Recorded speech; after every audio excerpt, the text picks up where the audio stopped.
uśmiechaj się do ludzi, bo nie jesteś sam. Śpi, nocą śpi, niech twój sen cię nigdy więcej nie obudzi.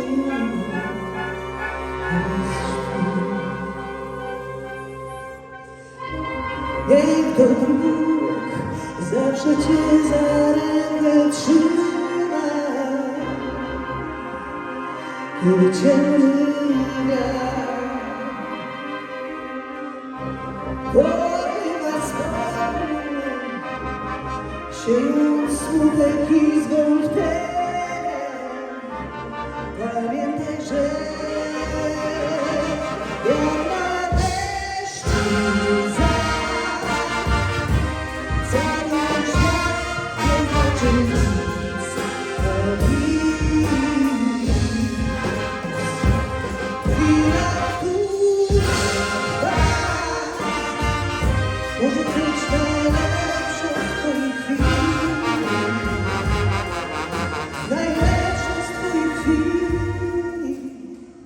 Idź własną drogą, bo w tym cały sens istnieje,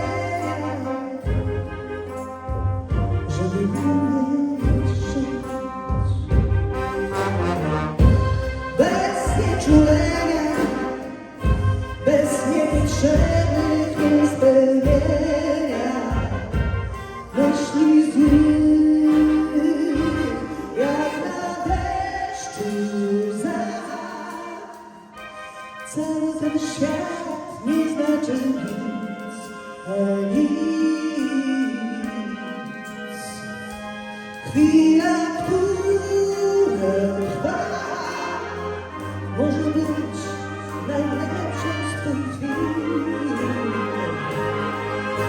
najlepszą z twoich chwil.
Thank you.